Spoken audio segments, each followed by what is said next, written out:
Everyone, myself Mrs. Riddhi Patel, and today we will see the another Indian agency, that is Indian Red Cross Society. Okay, previously we have seen about the WHO and UNICEF. They both are international and national agencies as well, because both are doing work for India also. So we can say the national agencies also. And today we will see the Indian Red Cross Society.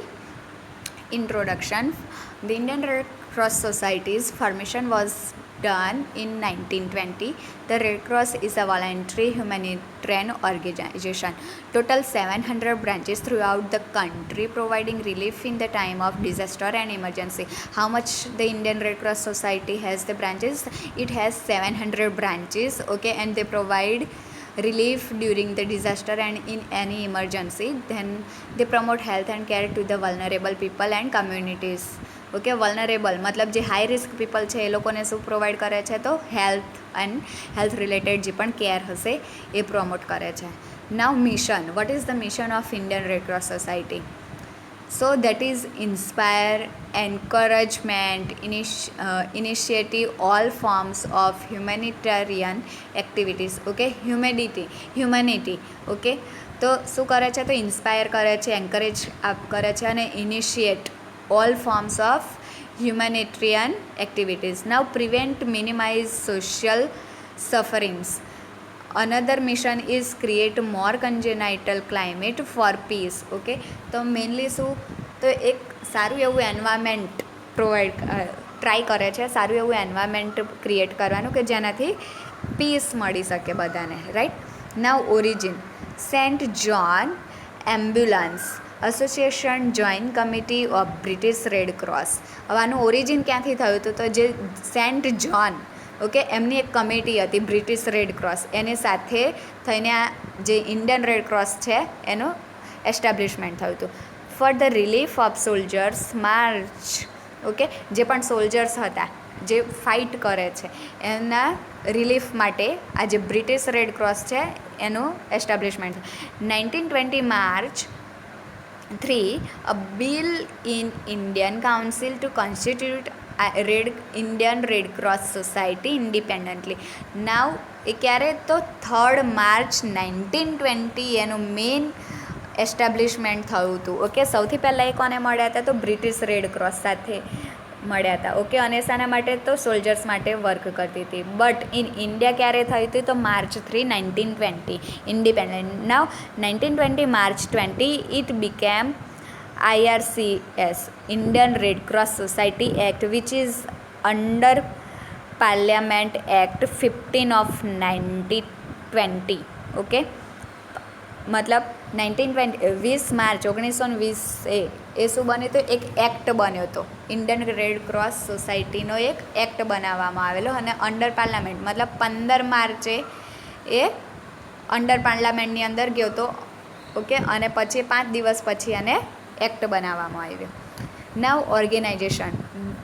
તો 35 states ઓર union territories branches, 700 district સબ districts branches. Okay, ઓર્ગેનાઇઝેશનની અંદર શું છે? તો mainly 35 state એની અંદર involve છે. Overall ઇન્ડિયાના 35 states they all are included in this organisation. Then union territories branches છે, 700 district and sub district branches છે. Okay, now president. The president of India. Okay, chairman છે honourable union health minister.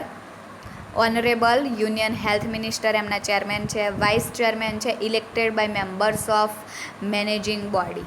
Okay, તો એના જે Indian red cross સોસાયટીના જે main president છે કોણ છે? તો પ્રેસિડેન્ટ ઓફ ઇન્ડિયા. જે પણ ઇન્ડિયાના પ્રેસિડન્ટ હશે, you all know that the president of India are મતલબ ચેન્જ થતા રહે છે ટાઈમ ટુ ટાઈમ. અને ચેરમેન છે એના ઓનરેબલ યુનિયન હેલ્થ મિનિસ્ટર. જે પણ યુનિયન હેલ્થ છે, ઓકે, એના જે પણ મિનિસ્ટર ઇલેક્ટ થતા હશે એ એના ચેરમેનના પોસ્ટ પર આવે છે. અને વાઇસ ચેરમેન તો elected by members of managing body. જે પણ મેનેજિંગ બોડી ઇલેક્ટેડ કરે છે એ વાઇસ ચેરમેનની અંદર આવશે. Now programmes activities. Encourage respect for others. Okay, તો mainly Indian red cross society શાના માટે એનો મેઇન પ્રોગ્રામ શું છે, તે એન્કરેજ કરે છે કે બીજા લોકોને રિસ્પેક્ટ આપે. Willingness to work together to find solution two problems. હવે જે પણ ઇમરજન્સી અથવા ડિઝાસ્ટર હશે અથવા હેલ્થ રિલેટેડ જે પણ પ્રોબ્લેમ્સ છે એને સાથે શું તો વિલિંગનેસ હોવી જોઈએ અને એકબીજા સાથે ટુગેધર એ લોકો સોલ્યુશન ફાઇન્ડ આઉટ કરે છે. Ultimately it will we can say the collaboration. Okay, influence behavior of people through 7 fundamental principles. Okay, so we will see the 7 fundamental principles. Fundamental principles are humanity, impartiality, neutrality, independence, voluntarily service, unity and universality. Okay, humanity મતલબ એક માનવતાની રીતે આપણે disaster અને કોઈ પણ emergency હશે ત્યારે આપણે એક વર્ક કરીશું, દેટ ઇઝ હ્યુમેનિટી. નાવ ઇમ્પાર્શિયાલિટી. હવે ઇમ્પાર્શિયાલિટી આ બોયઝ છે ગર્લ્સ છે એ તો હું ફોર એન એક્ઝામ્પલ હું બોય છું તો હું ગર્લને સર્વિસ નહીં provide, no we can not do like that. Okay, and other than that આપણે કોઈ કાસ્ટ પર પણ પાર્શિયાલિટી ના કરી શકીએ. So here the second principle is fundamental principle of IRCS is impartiality. Okay, now neutrality. Fourth one છે independence, voluntarily service we should provide. Now unity. Okay, unity હશે તો જ આપણે જે પણ પ્રોગ્રામ એસ્ટાબ્લિશ કરીશું એનો ઓપ્ટિમલ ગોલ આપણે રીચ કરી શકીશું. Now universality. Okay, overall the યુનિવર્સને આપણે સેફ કરવાનું છે. Now disaster response, assistance to refugees, rehabilitation. હવે ડિઝાસ્ટર થયો હશે તો એની અંદર શું છે તો આસિસ્ટન્સ આપણે આસિસ્ટ પ્રોવાઈડ કરવાનું છે. ઓકે, કોઈ પણ વ્યક્તિ આપી શકે છે આસિસ્ટ. ઓકે, મતલબ humanity the first principle we have seen that આપણે પણ ડિઝાસ્ટર હશે. હવે ફોર એન એક્ઝામ્પલ તમે ક્યારેક જોયું હશે કે આઈ થિંક 2 યર પહેલાં એક કેરાલામાં ફ્લડ આવ્યું હતું. ઓકે, તો ત્યાં આગળ જેમ બને બધાએ રિલીફ ફંડ ઇન્ક્રીઝ કર્યો હતો online. Okay, so this is the way of assistant. Okay, અને સેકન્ડ છે રિહેબિલિટેશન પ્રોવાઈડ કરે છે.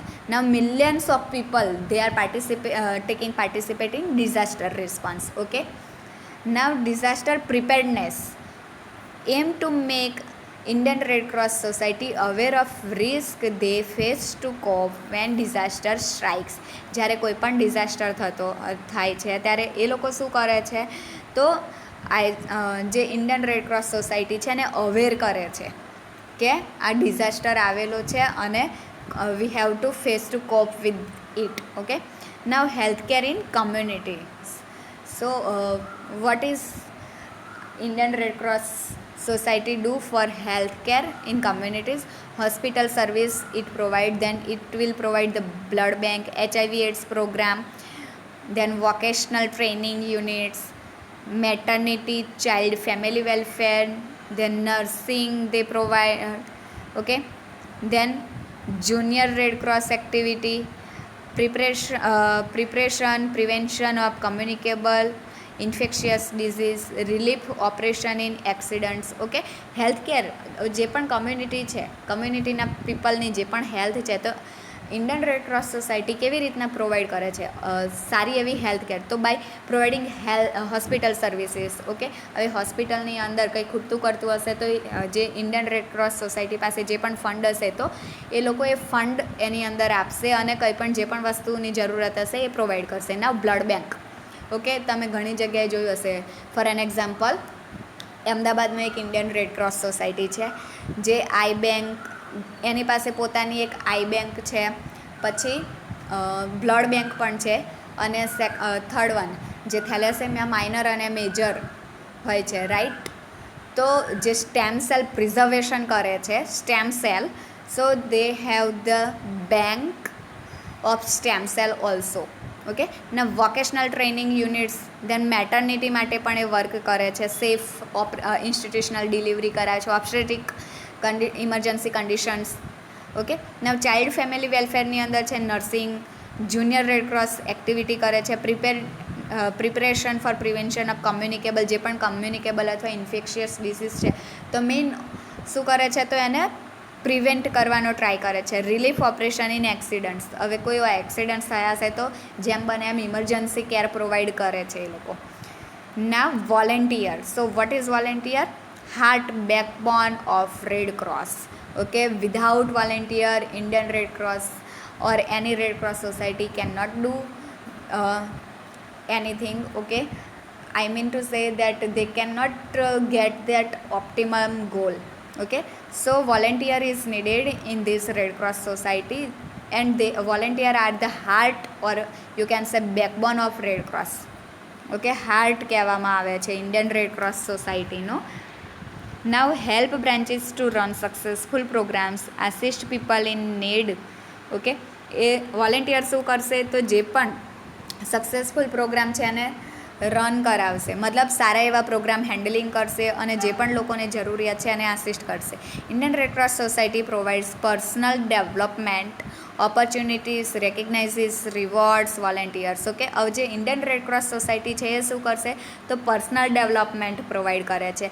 સેકન્ડ, હવે વોલેન્ટિયર અલ્ટિમેટલી એ લોકોને હેલ્પ કરશે, બરાબર, એટલે એ લોકોને શું, તો મેમ્બર્સ વધતા જશે વોલેન્ટિયરી. તો પર્સનલ ડેવલપમેન્ટ મતલબ ઇન્ડિયન રેડ ક્રોસ સોસાયટીનું એક પર્સનલ ડેવલપમેન્ટ, પોતાનું એક ડેવલપમેન્ટ થશે. સેકન્ડ છે કે વોલેન્ટિયર હશે તો એ લોકોને ઓપોર્ચ્યુનિટીઝ સારી એવી મળશે, એ લોકોને એક રેકગ્નાઇઝેશન, એક ઓળખાણ મળે છે, રાઈટ. અને ક્યારેક એ લોકો ઇન્ડિયન રેડ ક્રોસ સોસાયટી શું કરે છે? વોલેન્ટિયરને તો રિવોર્ડ આપે છે by to encourage them. Okay, to take more participation, right. Young volunteers significant contribution through Red Cross youth program. Okay, so here I am going to finish today's session, that is Indian Red Cross Society. If you have any doubt you can contact me. So bye bye, have a nice day.